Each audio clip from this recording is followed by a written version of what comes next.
Calorimeter. Calorimeter जो है वो हमारे पास बेसिकली हीट मीटरिंग डिवाइस है। कैलोरी का मतलब होता है हीट, मीटर का मतलब होता है मीटरिंग डिवाइस, या जिससे हम किसी भी चीज़ को मेजर करते हैं।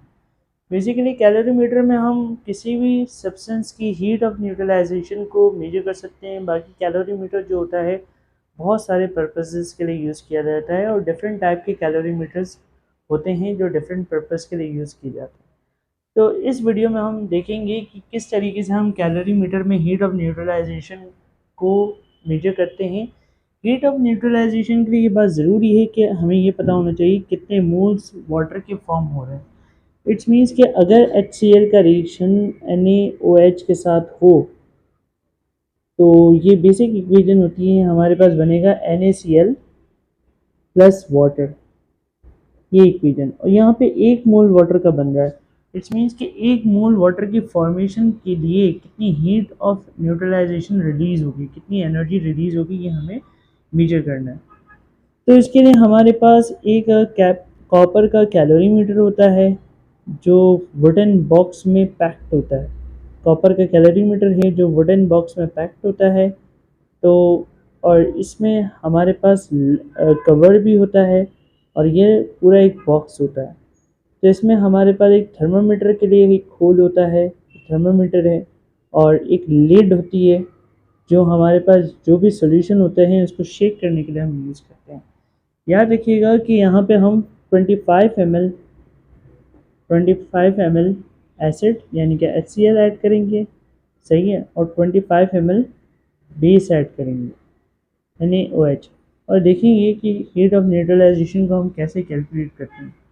लेट सपोज ऑब्जर्वेशन में हम बात करें तो सबसे पहले हम वेट ऑफ कैलोरीमीटर यानी कि जो कैलोरीमीटर का वेट है एम्प्टी कैलोरीमीटर की बात कर रहे हैं, प्लस स्टेरर ये है, प्लस लिड ये इसके अंदर ही होगा, सही है, और थर्मामीटर भी होगा। तो हम सबके वेट को मेजर करते हैं तो हमारे पास आता है 57.4 ग्राम। याद रखें कि ये जो हमारे पास वेट है ये एम्प्टी कैलोरीमीटर का है, और वुडन बॉक्स के बगैर हम ये वेट लेंगे कैलोरीमीटर का, तो ये आ जाएगा 57.4 ग्राम। यानी कि अब ये हम कंसिडर करेंगे M1 है। M1 में हमने डाल दिया मिक्सचर।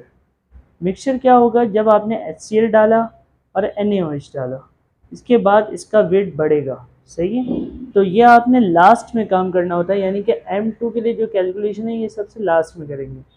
अब आपने क्या करना है कि आपने 25 ml एसिड ऐड करना है या बेस ऐड करना है, ये आपकी मर्जी है। लेट सपोज कि 25 ml एसिड आप ऐड कर रहे हैं, तो आप इनिशियल टेम्परेचर थर्मामीटर से ले लेंगे। थर्मामीटर पे लेट सपोज उस वक्त आ रहा है 30 डिग्री सेंटीग्रेड, तो आपने लिख दिया T1 है आपके पास 30 डिग्री सेंटीग्रेड, और T2 जो है जब आपने सोडियम हाइड्रोक्साइड डाल दिया तो इसको पूरा कवर करना है। कवर करने के बाद आपने देखना है कि थर्मामीटर में जो मरकरी है वो कितना राइज हो रहा है। जितना भी मरकरी राइज हो जाए वहाँ पे आप देखेंगे कि मरकरी लेट सपोज यहाँ तक राइज हुआ, अब फॉल होना स्टार्ट हुआ, तो ये आपकी फाइनल टेम्परेचर होगा। और final temperature let suppose 6 degree का चेंज आ गया, वो है हमारे पास 36 डिग्री सेंटीग्रेड। तो 36 में से जब हम 30 को माइनस करेंगे तो हमारे पास डेल्टा टी आ जाएगा, जो हमारे पास है 6 degree centigrade. Specific heat of calorimeter जो है वो 0.091 है।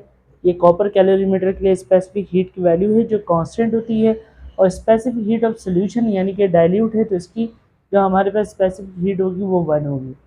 अब ये सारा काम करने के बाद आपने क्या करना है कि मिक्सचर भी आपने ऐड कर दिया एम्प्टी कैलोरीमीटर में। अब उसका वेट लिया तो आपके पास आ रहा है 108.8 ग्राम्स। जब आपने M2 को M1 में से माइनस किया तो आपके पास सोल्यूशन का मास आ जाएगा, सोल्यूशन का वेट आ जाएगा जो है 51.4 ग्राम्स। फॉर्मूला आपने अप्लाई किया हीट फाइंड आउट करने के लिए, delta Q is equal to M1S1 plus MS2 delta T। M1 क्या है, मास ऑफ एम्प्टी कैलोरीमीटर, और S1 क्या है, specific heat of calorimeter. S1 is the specific heat of calorimeter. तो ये वैल्यू जो है वो S1 के लिए है, ये वैल्यू S1 के लिए, सही। और ये वैल्यू जो है वो हमारे पास S2 के लिए। तो याद रखिए S1 है और S2 है। M क्या है, M is the mass of mixture, S2 is the specific heat of solution या मिक्सचर की जो स्पेसिफिक हीट है उसकी स्पेसिफिक हीट 1। और डेल्टा टी जो है हमारे पास चेंज इन टेम्परेचर है, यानी कि जब हम माइनस करेंगे तो ये हमारे पास आ जाएगा। ये सारी वैल्यूज़ को जब हम यहाँ पे प्लेस करते हैं, प्लेस करने के बाद मल्टीप्लाई और प्लस करने के बाद हमारे पास यह आंसर आएगा कैलोरीज में। अब हमें पता है कि हमने 25 ml एसिड का रिएक्शन करवाया था 25 ml बेस के साथ, तो हमारे पास इतनी एनर्जी सोल्यूशन से रिलीज हुई, ये हमने कैलोरीज में मेजर की है। तो हमने लिख दिया 339.72 ग्राम कैलोरीज। ओके, अब 1000 जो होता है वो हमारे पास एक स्टैंडर्ड वैल्यू होती है, जो भी हम मेजरमेंट कर रहे होते हैं वो 1 लीटर या 1000 ml में कर रहे होते हैं।